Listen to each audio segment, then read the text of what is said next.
আসসালামু আলাইকুম। Education care Facebook page এবং ইউটিউব চ্যানেলে সবাইকে স্বাগতম। সুপ্রিয় শিক্ষার্থীরা, তোমরা অনেকেই জানো আমাদের এডুকেশন কেয়ার ফেসবুক পেজ এবং ইউটিউব চ্যানেলে তোমাদের সপ্তম শ্রেণীর ধারাবাহিক ক্লাস আপলোড হচ্ছে। তারই ধারাবাহিকতায় আজকে তোমাদের নতুন আরেকটি টিউটোরিয়াল সাম্য কবিতাটি নিয়ে হাজির হয়েছি। এই সাম্য কবিতাটি লিখেছেন কবি সুফিয়া কামাল। শিক্ষার্থীরা, আমরা আজকে এই সাম্য যে কবিতাটি রয়েছে, এই কবিতাটির যে বহু নির্বাচনী প্রশ্ন এবং এই কবিতাটির যে সৃজনশীল প্রশ্নটি রয়েছে, সেই প্রশ্নগুলোর সমাধান করব।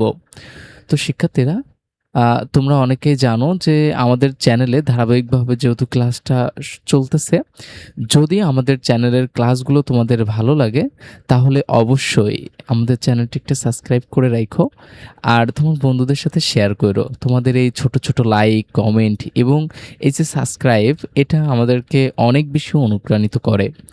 শিক্ষার্থীরা, আমরা আমাদের পড়া শুরু করি। আমাদের প্রথম যে প্রশ্নটি রয়েছে, সাম্য কবিতায় কর্মের আহ্বানে মানুষ কতদিন হতে চলেছে? এটার সঠিক অ্যান্সারটি হবে খ নম্বর, অর্থাৎ অনন্তকাল। কবি সুফিয়া কামালের মতে কালে কালে মানুষ কিভাবে সমুন্নত হয়েছে? এটার সঠিক অ্যান্সারটি হবে ক নম্বর, সম্মিলিত প্রয়াস। শিক্ষার্থীরা, আমাদের এখানে একটা উদ্ধৃত অংশ দিয়েছে, অর্থাৎ একটা উদ্দীপক দিছে। এটি পড়ে আমাদের ৩ ও ৪ নং প্রশ্নর অ্যান্সার লিখতে হবে। আমাদের এটা ১ নম্বর যেটা আছে, একতাই বল। আমাদের ২ নম্বর যেটা রয়েছে, পরিশ্রম সৌভাগ্যের প্রস্তুতি।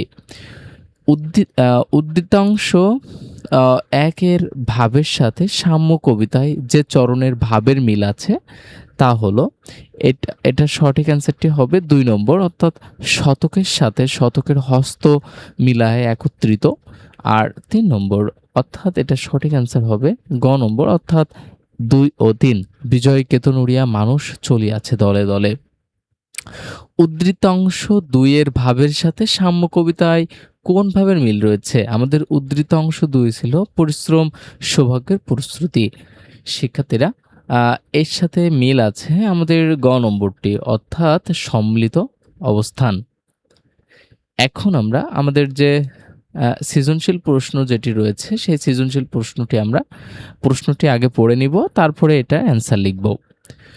এখানে অমিত সাহেব একটি পাঠাগার স্থাপনের জন্য দৃঢ় প্রতিজ্ঞ, কিন্তু তার একার পক্ষে এত বিশাল কাজ সম্পাদনা করা কোনোভাবেই সম্ভব হচ্ছে না। তিনি কারো সহযোগিতা নিতে সম্মত নন। পরে গ্রামের সকল শ্রেণীর মানুষের সার্বিক সহযোগিতায় পাঠাগার প্রতিষ্ঠা করা সম্ভব হয়। এখন সবাই পাঠাগার থেকে বই সংগ্রহ করে প্রয়োজনীয় জ্ঞান আহরণ করতে পারছে। শিক্ষার্থীরা, আমাদের ক নম্বর যে প্রশ্নটি রয়েছে, সাম্য কবিতায় কিসের মাধ্যমে জীবন মহীয়ান হয়? এটার সঠিক অ্যান্সারটি আমরা এখন জানব, যে সাম্য কবিতায় কর্মের মাধ্যমে জীবন মহীয়ান হয়।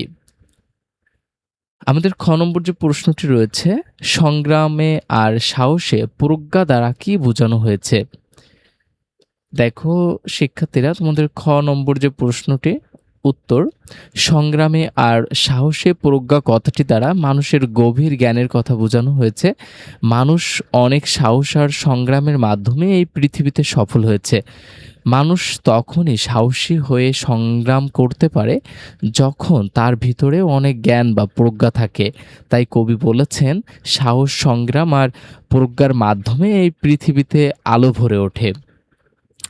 আমাদের গ নম্বর যে প্রশ্নটি রয়েছে, অমিত সাহেবের চরিত্রে সাম্য কবিতার বৈসাদৃশ্যের দিকটি ব্যাখ্যা করো, অর্থাৎ মিল নাই, বৈসাদৃশ্য মানে মিল নাই যেটা।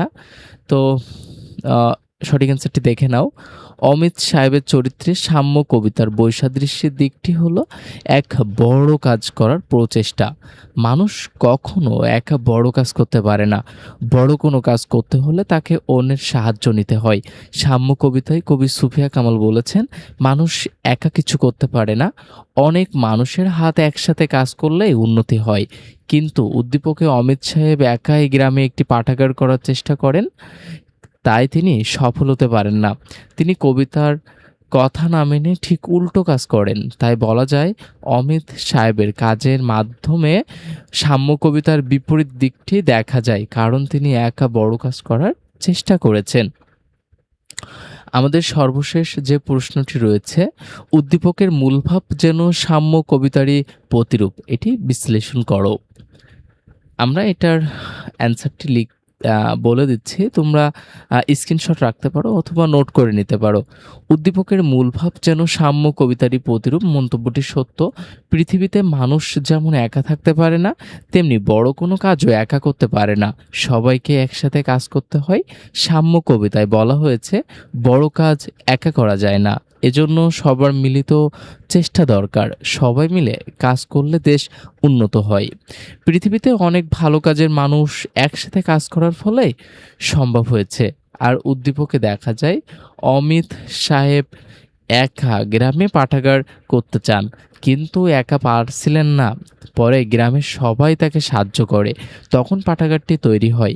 সাম্য কবিতায় যেমন সবাই মিলে কাজ করার কথা বলা হয়েছে, উদ্দীপকেও তেমনটাই দেখা যায়। তাই বলা যায় প্রশ্ন বলা কথাটি সত্য। শিক্ষার্থীরা, এই ছিল তোমাদের যে সাম্য যে কবিতাটি রয়েছে, সেই সাম্য কবিতাটির আ বহু নির্বাচনী প্রশ্ন এবং সৃজনশীল প্রশ্নটির উত্তর। তোমরা কোন টপিকের উপরে ক্লাস চাচ্ছ এটা আমাদের কমেন্টে জানাও, আমরা সেই টপিকের উপরে ক্লাস দিব।